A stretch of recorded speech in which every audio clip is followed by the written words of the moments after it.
let's see how these networks are implemented in terms of software. So this is the hardware for them. That's how they look like. And in size, if we look at the software,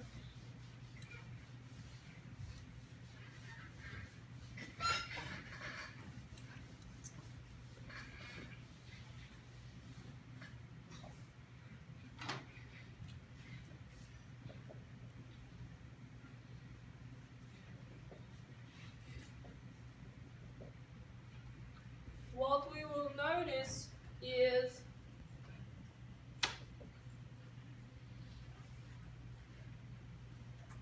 a layered design. So what we want to do when we design the software for the network is to break it into smaller pieces and have each logical piece sit in its own layer.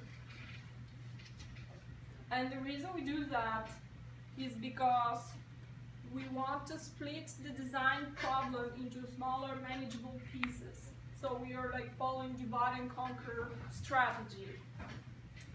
So each layer has its own functionality and it provides service to the layer above, but it's pretty much encapsulated to where the other layers are shielded from knowing its details. So if something changes inside here, let's say some new cables arrive or new routers or new technologies, the other layers are not affected, but only the layer that is responsible for that. So it provides service to the layer above through an interface. At the same time, each layer talks to its peer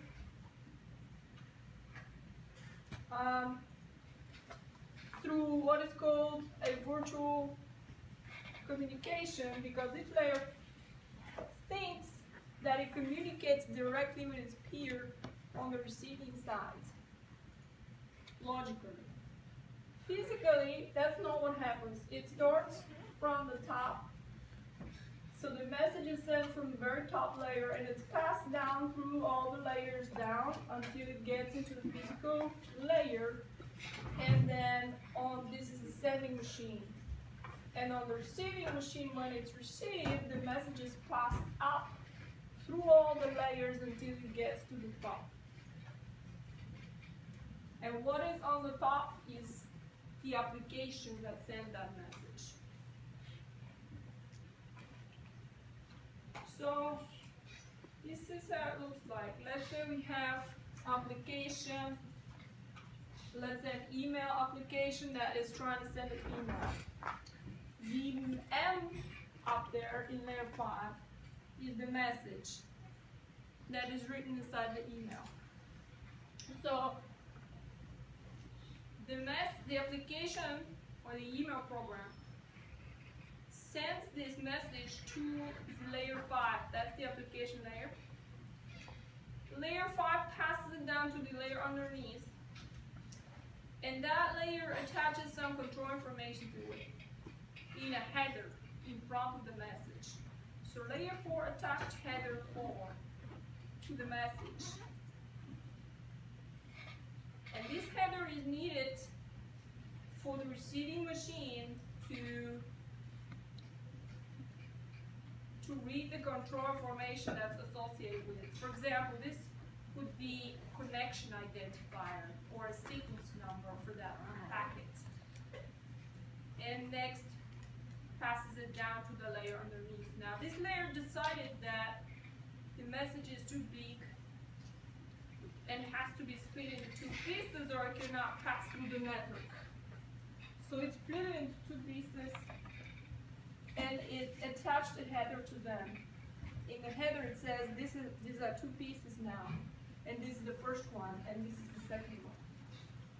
So the receiving layer, when it gets that, it's going to strip off this header and see, oh okay, these are two pieces. That's the first one, that's the second one. So I'll put them back together before passing it up. Input them together in the correct order.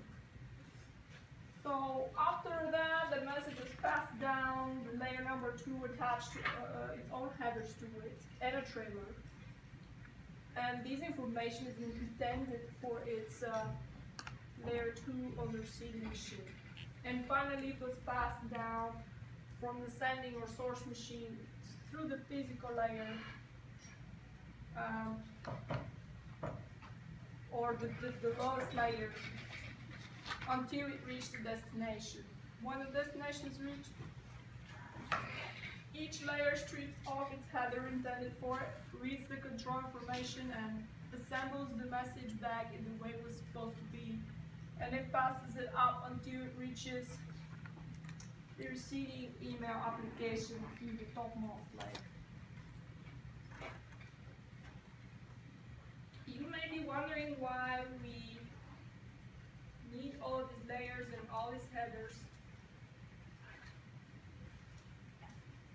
And we will look at that in a moment.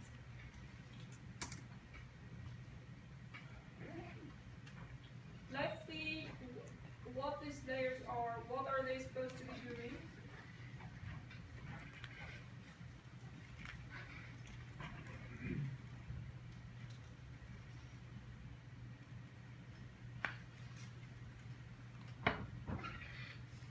So we have two network models that we can look at. The first one is the Open Systems Interconnection model. In this model, we have 7 layers.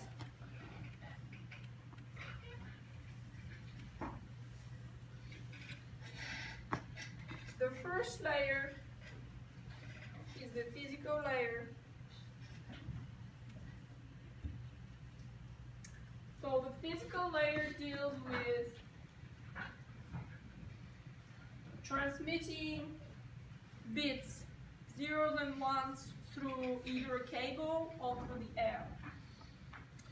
And that's all that it does. So its unit of transmission, or the name of the exchange unit, is a bit.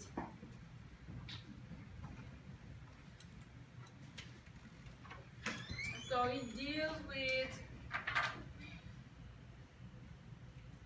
raw zeros and ones transmitted through cable or through the air.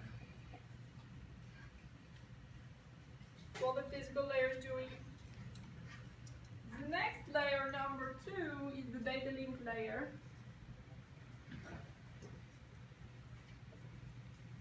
So the data link layer tries to provide some structure to the endless stream of zeros and ones that we have, because for right now we just have a big string of zeros and ones.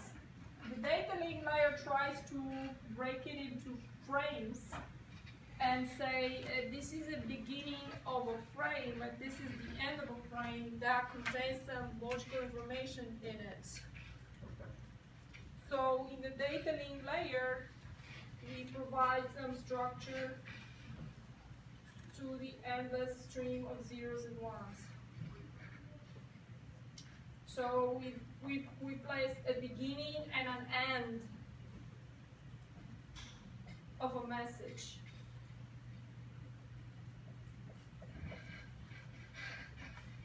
And also do some basic error checking for that particular message.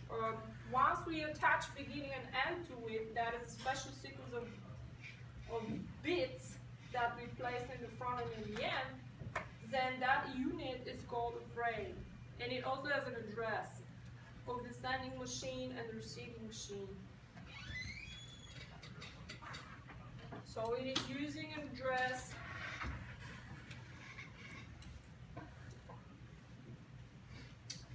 that is hardwired into the network interface card. So this layer is partially in hardware and partially in software. So it's using the 48-bit address hard-coded into the network interface card. The next layer, so if we just have a wire and a data link, and we are able to send packets from one machine to another. if they're directly connected to each other. The next layer, number 3, is supposed to allow us to send packets along large distances with many machines in between. So this is the layer which makes the internet possible, because this layer deals with routing. So which route should a message or packet take in order to get to the destination, and it uses its own addresses different from the addresses in the second layer. It uses different addresses called the Internet Protocol or IP addresses. So once it attaches these IP addresses to the message is called a packet, and it's able to be routed among multiple hops in between the sender and the receiver. So this layer deals with routing and addressing.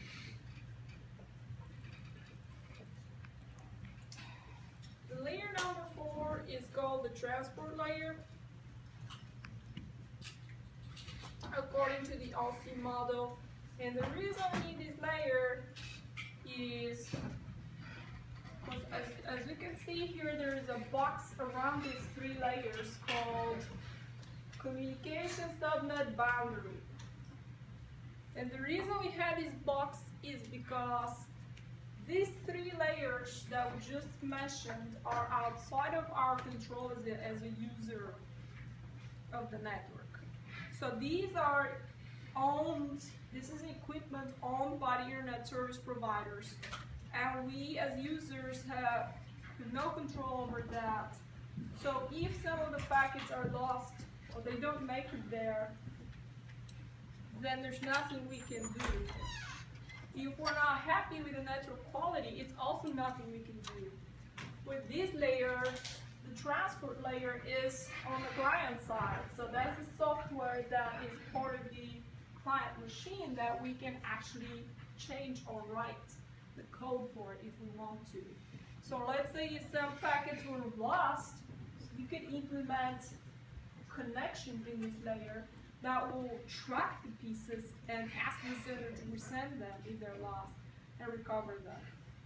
So the transport layer gives us some guarantee that the packets will make it there. So it deals with connections and providing a guaranteed service, network service.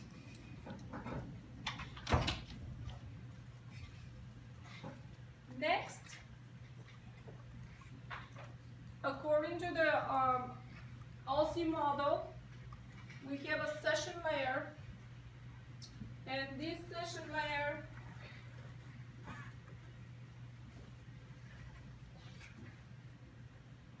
tracks sessions between client and server in a sense that whose turn it is to talk.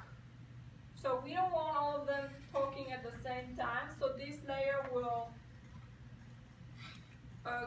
allow them to take turns when they talk and keep track of the communication.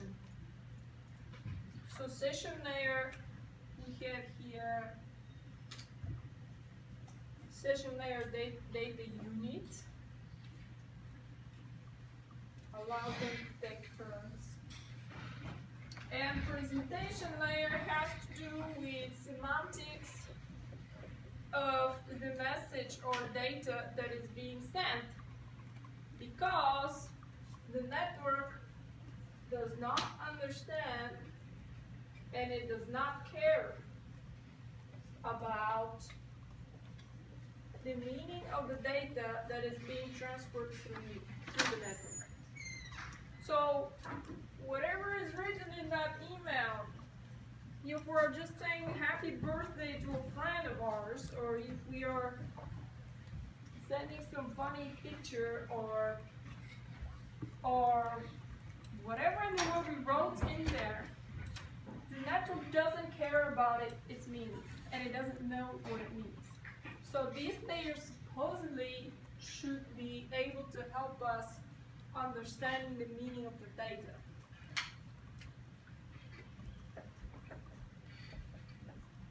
And the last layer, according to this model, is the application layer. So we have here application layer data unit. This is where all the applications are sitting. So any application that needs to use the network will send its data to this layer. So this could be email, messages, databases, anything that needs to use the network. So the OC model defines what each layer should do. So it allows us to break the design problem into these smaller manageable pieces, each one sitting in its own layer.